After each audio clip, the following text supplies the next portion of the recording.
বন্ধুরা, মাই ছোট্ট ভিলেজে আপনাদের স্বাগতম। তো আশা করছি আপনারা সবাই ভালো আছেন, ভালো থাকুন। আমরা মাতার ইচ্ছায় খুবই ভালো আছি। তো আজকে চলে এসেছি ফাইনালি। গিন্নি, মেয়ে, আমি তিনজনে চলে এসেছি স্যাঁকড়ার দোকানে। তো স্যাঁকড়ার দোকানে এসে গিন্নি তো পাগল হয়ে যাচ্ছে, কী ছেড়ে কী নেবে। প্রথমে শুরু করলো রূপোর জিনিস। রূপোর জিনিস দেখছে দেখছে দেখতে দেখতে আবার সোনার জিনিসের দাম শুনছে। তো রূপোর চেন দেখছে, সোনার জিনিসের দাম শুনলো। এবার সোনার দোকানদারও গিন্নির মাথা একটু পাগল করে দিল। তো বলছে, ভোটের আগে এখন সোনার দাম কম, পারলে তুমি সোনার জিনিস করে নাও, লাভ হবে। আর যেই ভোট পার হয়ে যাবে তখন সোনার দাম চড়ে যাবে, তখন আর সোনার গহনা কিনতে পারবো না, তৈরি করতে পারবো না। তো গিন্নির কথা আমি ফেলতে পারছি না। তো কম বেশি গহনা রূপার ওখান থেকে নিল। তারপরে চলে এলাম সোনার জিনিসের। তো বই দিয়েছে স্যাঁকড়া, স্যাঁকড়া কীভাবে মেয়ে ছেলেদের পড়তে হয় সেটা স্যাঁকড়াটা ভালো পারে। তো বই বার করে দিয়েছে, মেয়ে পাতা উল্টে যাচ্ছে আর বউ দেখে অবাক হয়ে যাচ্ছে, একের পর এক দেখছে। চোখ একদম কি বলবো, যেন পাগল হয়ে যাচ্ছে, কোনটা ছেড়ে কোনটা নেবে। তো ফাইনালি জিনিস গিন্নি হাতে পেয়ে গেছে। তো বড় বড় এগুলো দেখে গিন্নি পুরো পাগল হয়ে যাচ্ছে। তো একটা একটা দাম পড়ে যাচ্ছে আপনার 70,000, 80,000।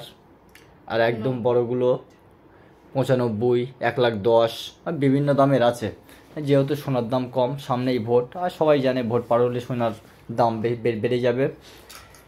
তো আমাকে একদম পাগল করে দিচ্ছে, আর আমি শুনে তো অবাক হয়ে যাচ্ছি যে এত টাকা আমি কোথায় পাবো। তো গিন্নি দেখেই চলেছে, স্যাঁকড়ার দোকানদার দেখিয়েই চলেছে। তো গিন্নি যেটা চয়েস করছে সেটার দাম পড়ে যাচ্ছে প্রচুর টাকা। তো আমার কিছু করার নেই, আমার কিনে দিতেই হবে, না দিয়েও আমি পাচ্ছি না। আর এদিকে স্যাঁকড়ার দোকানে মেয়ে ছেলে নিয়ে আমার জ্ঞান থাকলে আর কোনোদিন যাবো না। স্যাঁকড়ার দোকানে মেয়ে ছেলে নিয়ে গেলে তারা যে জিনিস দেখবে সেটাই পছন্দ হয়ে যায়। সে ছোট বড় যাই দেখুক না কেন, প্রথমে যদি স্যাঁকড়ার দোকানদার ছোটো দেখায় ছোটো চয়েস করবে, তারপর যদি বড় জিনিস দেখায় সেটাও চয়েস করবে। মানে মেয়েদের এমন অবস্থা, একদম যা দেওয়া না বলবে না। অল্প সোনার গয়না আর বেশি সোনার গয়না। আর দেখুন, স্যাঁকড়ার দোকানে এসে একদম পাগল হয়ে গেছে, কিনুক আর না কিনুক জিনিসটাকে পরে দেখে নিচ্ছে কেমন লাগছে, আবার হাত দিয়ে ডুলে দেখে নিচ্ছে সত্যি সোনা কিনা। আর স্যাঁকড়ার দোকানদার তো পাগল হয়ে যাচ্ছে যে কেমন কাস্টমার পেলাম, হাত দিয়ে ঘষে দেখছে, আবার পরে দেখছে। তো একটা পড়া শেষ, আবার একটা নিয়েছে, পাশে আয়না আছে, আয়নায় পরে দেখছে কেমন লাগছে। মানে যে যেটা ভালো লাগছে সেইটা জিনিস নিয়ে নিচ্ছে। তো একের পর এক দেখছে, নিচ্ছে। আর আমার তো মাথা গরম হয়ে যাচ্ছে। আর মেয়ে পাগল হয়ে গেছে, পিছনে বসে আছে, মার কীর্তি দেখছে যে মা একের পর এক জিনিস কিনেই চলেছে।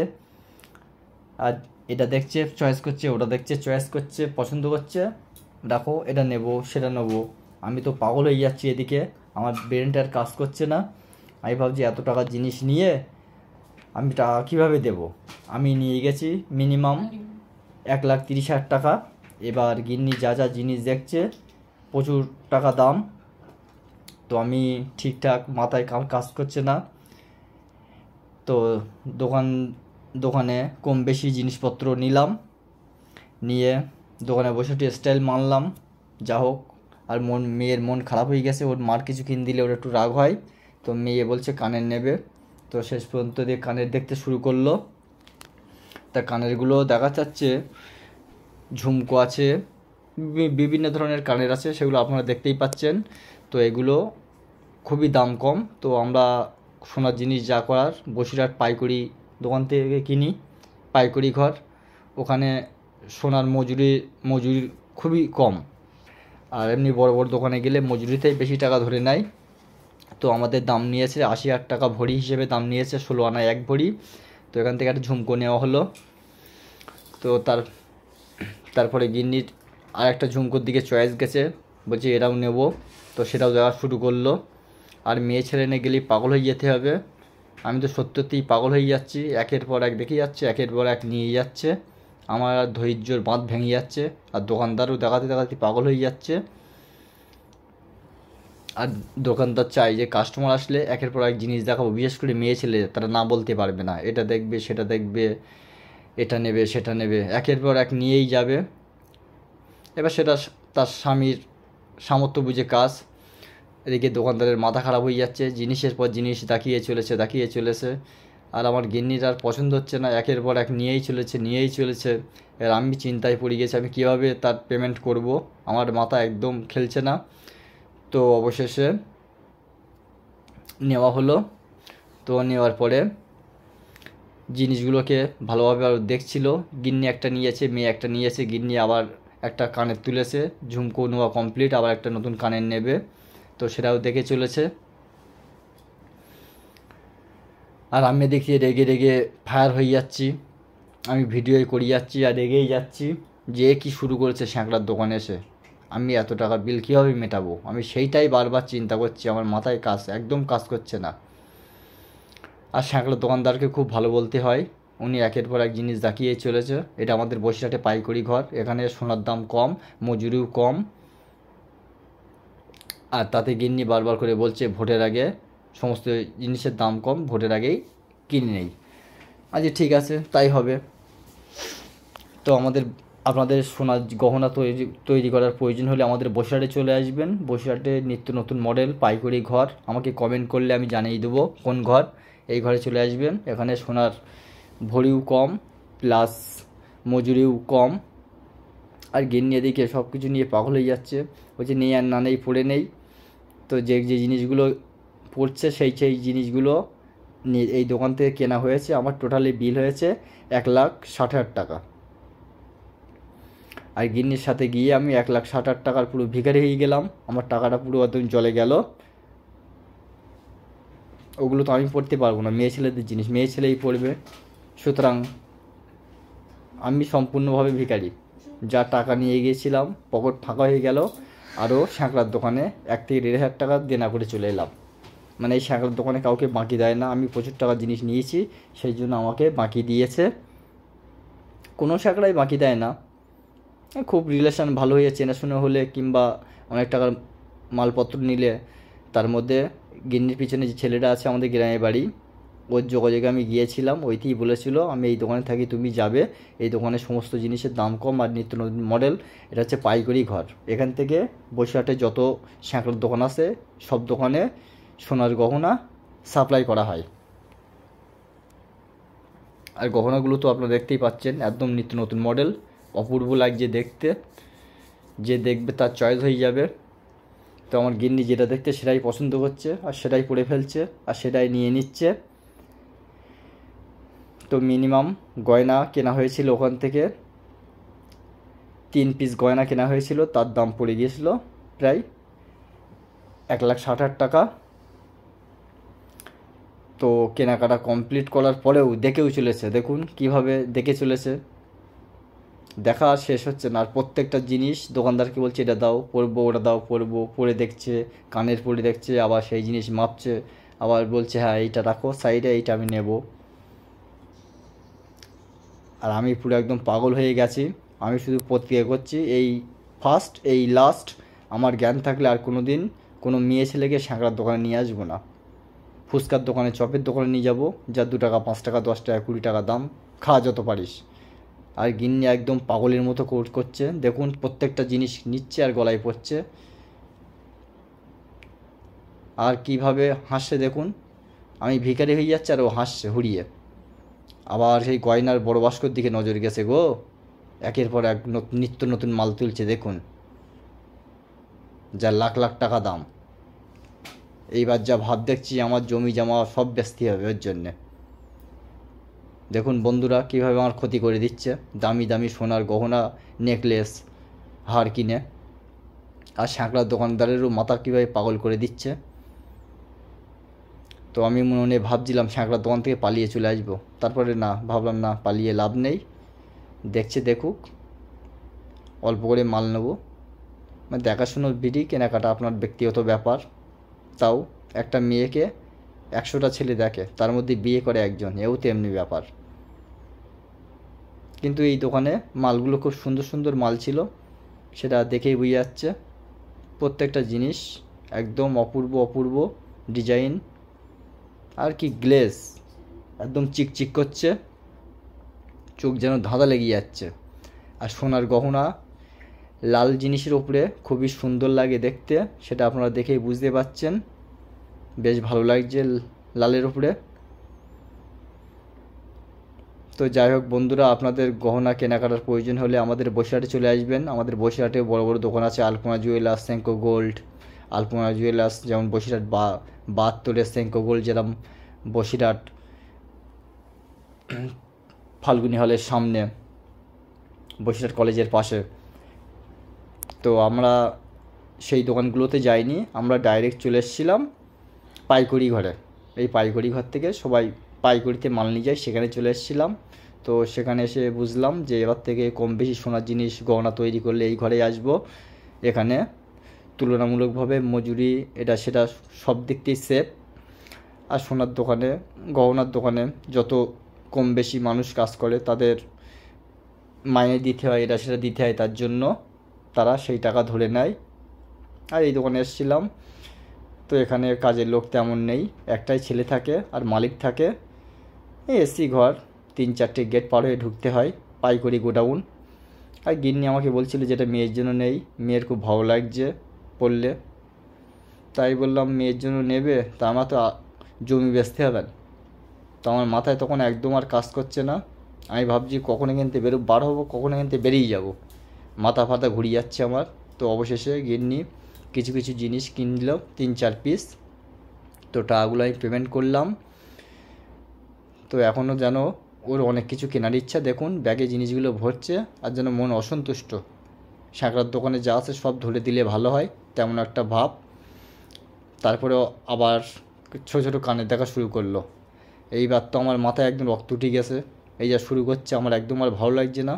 এত টাকার জিনিস কেনাকাটা করলো, আবার দেখুন কীভাবে আমার পয়সাগুলো ক্ষতিবিধি করছে। 1 পয়সা আয় করতে গেলে কত কষ্ট, দোকানে বসে মাথার ঘাম পায়ে ফেলে 8-10 ঘন্টা টানা রোদ্রে কাস্টমার সাথে বেচে, কলা 3 টাকা পিস, আপেল 15 টাকা শ, আম 30 টাকা 40 টাকা কিলো, এইভাবে আমি 2-1 পয়সা ইনকাম করি। আর আমাকে কীভাবে ভিখারি করছে আপনারা বলুন, এটা কি ঠিক? এটা একদম ঠিক নয়। তো কোনো রকম এটা দেখে নিল, আবার একটা শুরু করছে। এ কী অবস্থা, আমার আর ভাল লাগছে না, মনে হচ্ছে মেয়েদের মুখ টুক ফাটকে দেয়। দেখুন কীভাবে আমার ক্ষতি করেই চলেছে একের পর এক, আমার একদম পছন্দ হচ্ছে না। আর ততই ও লোকজনের সামনে বলে যাচ্ছে, বাহ কী সুন্দর, বাহ কী সুন্দর কানের, কী সুন্দর নাকের। আমার একদম ভালো লাগছে না।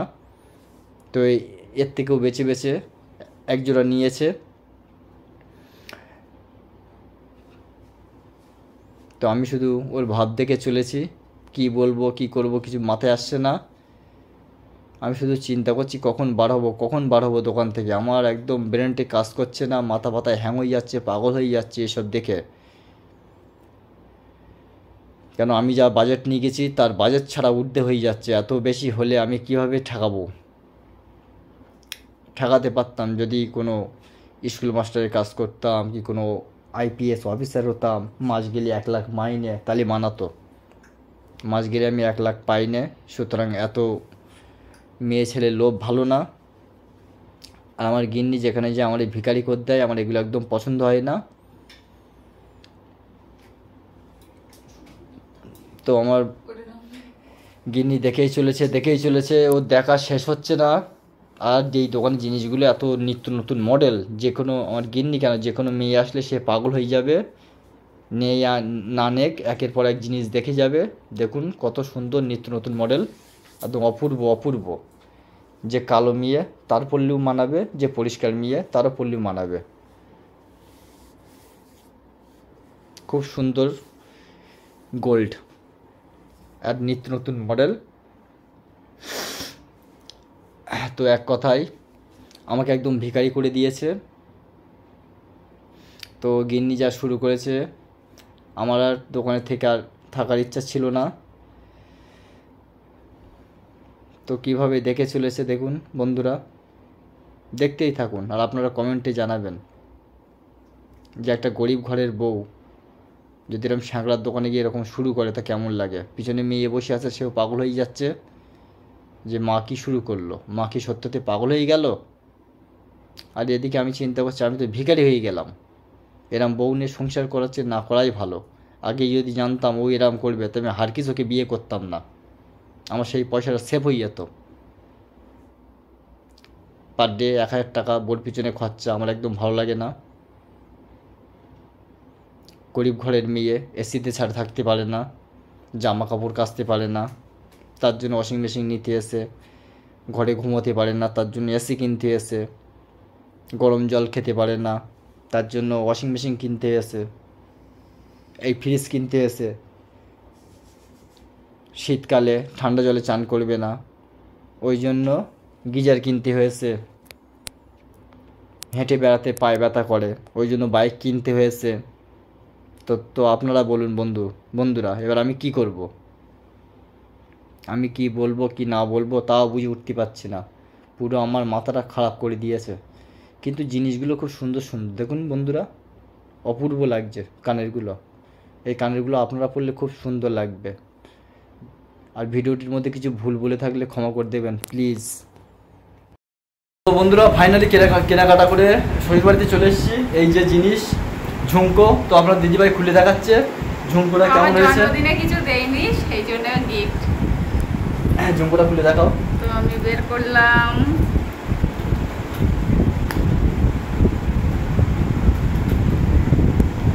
এই যে ভীষণ সুন্দর হয়েছে। আপনার দিদিভাই মানে আমার বড় ছিল ঝুমকো, আমার একটা ছোট নেওয়ার ইচ্ছা, তো এই যে একদম ছোট, তো ছোটটাই দাম পড়ে গিয়েছে 40,000 টাকা। তো এটার ওজন হয়েছে 8 আনা, এর দাম পড়েছে 40,000।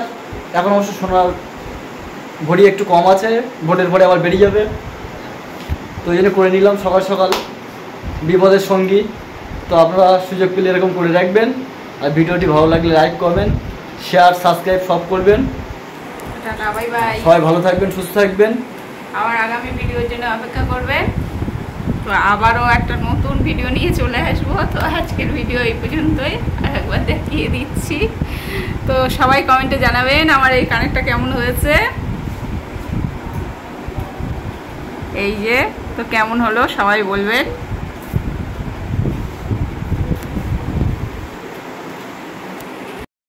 তো বন্ধুরা, কানেরটা পরে একটু দেখলাম কিরকম লাগছে, তো দেখুন কেমন লাগছে বলবেন।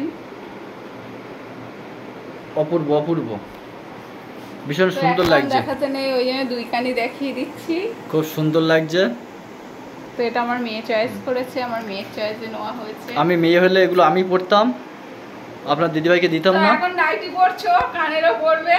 এখন কিন্তু আবার নাইটি পরে ভিডিও করে, যেহেতু শাড়ি পরছে, প্লাস এরপর থেকে কিন্তু আবার জিনিসগুলোও পরবে, এই যে কানের হার। তো কমেন্টে জানাবেন কেমন লাগছে। সবাই ভালো থাকবেন।